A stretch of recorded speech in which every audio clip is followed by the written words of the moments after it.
Good morning વિદ્યાર્થી મિત્રો, આપણે બીજો પાઠ ઈદગાહ એટલે કે એ કહાની છે તો તેના વિશે સમજ મેળવી ગયા।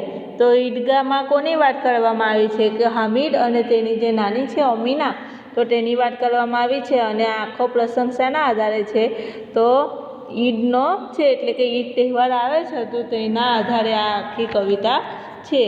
અને ઈદગાહના લેખક કોણ છે તો એના લેખક છે મુનશી પ્રેમચંદ। તો એ એક મહાન લેખક હતા અને તેમને સુખ દુઃખનો ઘણો જ અનુભવ હતો, તો તેના પરથી તેમણે ઈદગાહ નામની શ્રેષ્ઠ કહાની આપી છે। તો આપણે સ્વટેપોથીમાં પ્રશ્ન 1 થી 5 જોઈ ગયા। હવે આપણે પ્રશ્ન નંબર 6 જોઈશું। प्रश्न नंबर 6, निम्नलिखित प्रश्नों के उत्तर लिखिए। तो पहला प्रश्न कयो छे, बूढ़ी अमीना ईद को क्यों कोस रही थी? तो एटले के हामिदनी जे नानी छे तो ते ईदने केम कोसी रही छे? तो बूढ़ी अमीना बहुत दुखी थी। एक ही वर्ष में उसका जवान बेटा और बहू दोनों चल बसे थे। उसका पोता हामिद ही बचा था। हामिद के पास न जूते थे न ढंग के कपड़े। इसके दिन ईद के दिन भी अमीना के घर अनाज का दाना नहीं था। ईद के दिन भी अमीना के पास 5 पैसे ही थे और हामिद के पास कितने थे? 3 पैसे थे। तो इसीलिए बूढ़ी अमीना ईद को कोस रही थी, क्योंकि उसके हामिद के माता पिता एक ही साल में वो गुजर चुके थे, यानी कि वो चल बसे थे। तो इसीलिए हामिद अकेला ही था और उसकी नानी के साथ रहता था। तो हामिद बहुत ही गरीब था।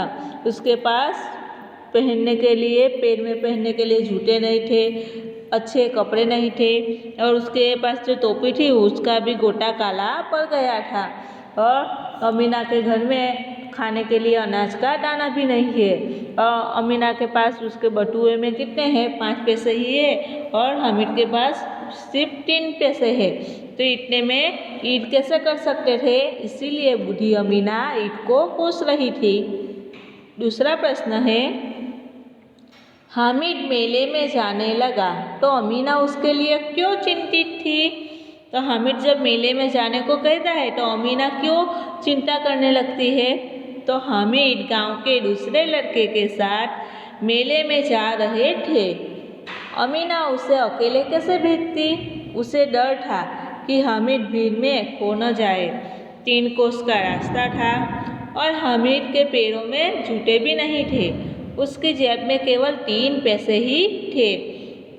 इसीलिए हामिद मेले में जाने लगा तो अमीना उसके लिए चिंतित होने लगी कि गांव से सारे बच्चे जा रहे थे और हामिद भी ईदगाह जाने के लिए, ईदगाह के मेले में जाने के लिए तैयार हो जाता है, लेकिन उसके तो माँ बाप कोई नहीं थे।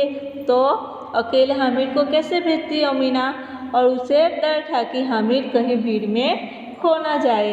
और फिर क्या था कि 3 कोस का रास्ता था और हामिद के पैर में भी जूते नहीं थे। तो इतना छोटा सा बालक 3 कोस कैसे चल सकता था? यह सब सोच सोच के अमीना बहुत दुखी हो जाती है। और हामिद के पास कितने जेब में 3 ही पैसे थे। तो इसीलिए हामिद मेले में जाने लगा तो अमीना उसके लिए चिंतित होने लगती है। अभी तीसरा प्रश्न देखेंगे, ईदगाह के मार्ग का वर्णन कीजिए। तो ईदगाह जाने में रास्ते में क्या क्या आता है तो उसका वर्णन करना है। गांव से निकलकर लोग ईदगाह की ओर जा रहे थे। कभी सब बच्चे दौड़कर आगे निकल जाते। ईदगाह जाने के मार्ग में बड़ी बड़ी इमारतें थी, अदालत, कॉलेज, कलाघर आदि उसी रास्ते पर थे। हलवाइयों की दुकानें खूब सजी हुई थी। तो यहाँ पे ईदगाह का वर्णन है कि ईदगाह जाने में रास्ते में क्या क्या आता है। तो क्या होता है कि गांव से सारे लोग निकलकर ईदगाह जाने लगते हैं। तो गांव से निकलकर लोग ईदगाह की ओर जा रहे थे। तो कभी क्या करते कि हामिद और उसके साथ जो उसके साथी थे तो वो दौड़ के आगे निकल जाते थे और हामिद बाद में वो दूसरे साथियों का इंतज़ार करता था। और बाद में ईदगाह जाने के रास्ते में वो बड़ी बड़ी इमारतें देखते हैं, अदालत, कॉलेज, कलाघर आदि वो रास्ते में देखते थे।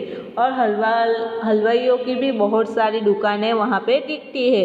हलवाइयों की दुकानों में खूब सारी मिठाइयाँ थी और बहुत अच्छे से सजी हुई थी। वो सब वहाँ रास्ते में दिखता है। अभी चौथा प्रश्न है, चिमटा खरीदने के लिए हामिद कौन से कारण बताता है? तो हामिद जो चिमटा खरीदता है और दूसरों को उत्तेजित करने के लिए हामिद क्या कारण बताता है कि ये चिमटा किस किस काम में आ सकता है? तो जवाब है, हामिद ने चिमटा सबसे बड़ा खिलौना है। वो हामिद क्या कहता है दूसरों साथियों को कि सबसे बड़ा खिलौना है। इसे कंधे पर रखे तो ये बंदूक हो जाएगा, हाथ में लेने पर फकीरों का चिमटा हो जाएगा। वह एक चिमटा जमा दे तो सभी की खिलौनों की जान निकल जाए। उसका चिमटा तो बहादुर शेर है। वो आंधी, तूफान, आग, पानी सब में टिक जाता है और वो दूसरों के खिलौने तो आंधी तूफान में टूट जाएंगे और चूर चूर हो जाएंगे। तो यह कारण हामिद बताता है। पांचवा प्रश्न है, हामिद के हाथ में चिमटा देखकर अमीना पर क्या प्रतिक्रिया हुई? यानी कि हामिद जब मेले से लौटता है और उसके हाथ में चिमटा देखकर अमीना क्या करती है, उसकी प्रतिक्रिया क्या होती है, वो हमें जवाब में लिखना है। तो हामिद के हाथ में चिमटा देखकर अमीना चौंक उठी। उसकी समझ में नहीं आया कि इतने बड़े मेले में हामिद को कोई चीज़ नहीं मिली जो यह चिमटा उठा लाया। उसने सोचा कि दोपहर हुई और उसने न कुछ खाया न पिया, उसे बहुत ही दुख होता है।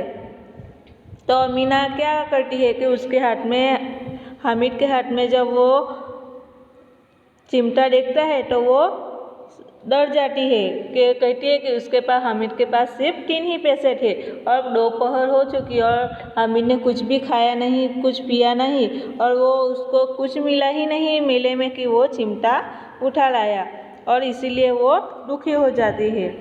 अब हम दूसरे पेज पे जाएंगे। छठा प्रश्न है, बूढ़ी अम्मा का क्रोध स्नेह में क्यों बदल गया? यानी कि बूढ़ी अम्मा जो अमीना है वो हामिद पे क्रोध होती है, गुस्सा करती है, तो बाद में वो स्नेह कैसे बरसाने लगती है। वो उसका जवाब आएगा, हामिद के चिमटा लाने पर अम्मा को दुख हुआ।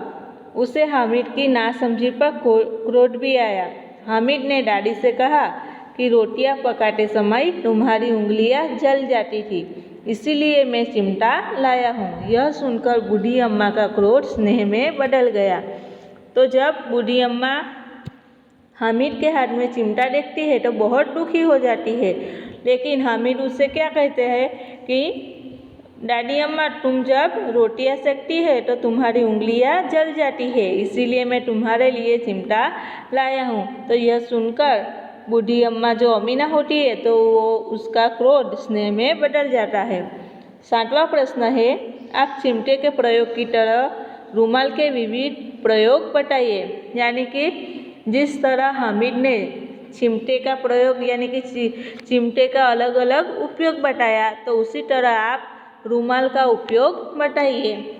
तो जवाब आएगा, रुमाल का उपयोग हाथ, मुंह और पसीना पोंछने में किया जाता है। उसके अन्य उपयोग भी है, जैसे तेज धूप में उसे सिर पर बांध सकते हैं, हल्की बारिश में भी वह कुछ हद तक सिर को भीगने से बचा सकते हैं। तो ये हो गए रुमाल के विविध प्रयोग। अभी प्रश्न नंबर 8, इस कहानी का शीर्षक ईदगाह क्यों रखा गया है? इसके अलावा आप कौन सा शीर्षक देना चाहेंगे? तो इस कहानी का नाम ईदगाह ही क्यों है और दूसरा हम शीर्षक क्यों नहीं दे सकते हैं, और दे सकते हैं तो कौन सा शीर्षक उस पर उचित रहेगा, तो वो हमें लिखना है। तो इस कहानी में ईदगाह का वर्णन किया गया है, यानी पूरी की पूरी कहानी में ईदगाह का ही वर्णन है। और नमाज पढ़ने के लिए लोग गांव से पैदल ईदगाह जाते हैं। इस प्रकार कहानी की मुख्य प्रवृत्तियों का केंद्र ईदगाह होने से इस कहानी का नाम ईदगाह रखा गया है। और इस कहानी का नाम जो ईदगाह है, तो उसके अलावा आप कौन कौन सा नाम देना चाहेंगे? तो हामिद और उसका चिमटा, वो भी शीर्षक दे सकते हैं। और दूसरा है ईदगाह के मेले में, तो वो शीर्षक भी हम इस कहानी में दे सकते हैं। अभी प्रश्न नंबर 7, निम्नलिखित मुहावरों के अर्थ लिखकर वाक्य में प्रयोग कीजिए। तो यहाँ पे मुहावरा है। मुहावरा એટલે કે આપણે કહીએ કે રૂઢિપ્રયોગો, તો તેનો અર્થ આપવાનો છે અને તેને વાક્યમાં પ્રयोग કરવાનો છે। तो पहलू શું છે? दिल कचोटना, उसका अर्थ क्या होगा? दिल में दुख होना।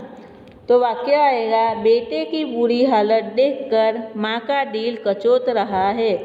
तो ऐसे वाक्य है, तो आप दूसरा वाक्य भी बना के लिख सकते हैं। दिल कचोटना का क्या होता है अर्थ? दिल में दुख होना। अभी दूसरा मुहावरा, बेड़ा पार लगाना, उसका अर्थ क्या होगा? संकट से बचाना। संकट या मुसीबत, तो मुसीबत से बचाना, वो भी चलेगा। तो यहाँ पे वाक्य है, भगवान ही गरीबों का बेड़ा पार लगाता है। तीसरा मुहावरा है, आँख उठाकर न देखना, यानी कि किसी की ओर आँख उठाकर न देखना। तो उसका अर्थ क्या होगा? बिल्कुल न देखना, या फिर होगा उपेक्षा करना। किसी की उपेक्षा करते हैं तो उसको कहेंगे आँख उठाकर न देखना। तो यहाँ पे वाक्य है, सेठ जी ने पुराने नौकर की ओर आँख उठाकर भी नहीं देखा, यानी कि उपेक्षा करना। चौथा है, बाल बांका न होना, तो उसका अर्थ क्या होगा? जरा भी नुकसान न होना। यहाँ पे वाक्य लिखा है, डाकुओं ने गोलियां चलाई पर किसी का बाल बांका न हुआ। किसी का बाल बांका न होना, यानी कि जरा भी नुकसान न होना। पांचवा मुहावरा है, रंग जमाना। तो रंग जमाना का क्या होगा अर्थ? प्रभावित करना। दूसरों को हम प्रभावित करते हैं तो उसको क्या कहेंगे हम? रंग जमाना। तो यहाँ पे वाक्य है, चतुर्वेदी ने अपने कविता पाठ से श्रोताओं पर रंग जमा दिया। तो दूसरों को प्रभावित करना। आगे छठा मुहावरा है, माटी का चोला माटी में मिलना। तो यहाँ पे अर्थ क्या होगा? मर जाना या नष्ट हो जाना। तो यहाँ पे वाक्य है, एक दिन मनुष्य का माटी का चोला माटी में मिल जाता है, यानी कि माटी का चोला माटी में मिलना, यानी कि मर जाना या नष्ट हो जाना। अब इस हम दूसरे पेज पे देखेंगे कि 7वां मुहावरा है, छाती पीट लेना। तो उसका अर्थ क्या होगा? दुख प्रकट करना, यानी कि दुख होता है तो दुख जो प्रकट करता है दूसरों को कहते हैं, तो उसको क्या बोलते हैं? छाती पीट लेना। तो वाक्य आएगा, बेटा गुस्से में आकर चला गया तो माँ ने छाती पीट ली, यानी कि बहुत दुख प्रकट करना। 8वां मुहावरा, दिल चीरना, यानी कि बहुत दुख पहुँचना। तो उसका भी वाक्य कैसा आएगा कि बेटे की बुरी करतूतों ने माँ का दिल चीर दिया, यानी कि बहुत दुख पहुँचना, बहुत दुख होना। प्रश्न नंबर 8, निम्नलिखित शब्दों के समानार्थी शब्द लिखिए। तो पहला है ठंडा, तो ठंडा का समानार्थी क्या होगा? शीतल। दूसरा है खुश, तो खुश का दूसरा समानार्थी शब्द क्या होगा? प्रसन्न। तीसरा है दिन, तो दिन का समानार्थी शब्द क्या होगा? गरीब। चौथा है प्राचीन, तो प्राचीन का समानार्थी शब्द पुराना। प्रेम, तो प्रेम का समानार्थी शब्द स्नेह। छठा है अंधेरा, अंधेरा यानी कि उसका दूसरा अर्थ क्या होगा? अंधकार। अभी प्रश्न नंबर 9, निम्नलिखित शब्दों के विरुद्धार्थी शब्द लिखिए। तो पहले हम समानार्थी शब्द देखें, अब विरुद्धार्थी शब्द देखेंगे। विरुद्धार्थी शब्द यानी कि विलोम शब्द। पहला है नई, नई या नया, तो यहाँ पे लिखा है नई, तो नई का विरुद्धार्थी क्या होगा? पुरानी।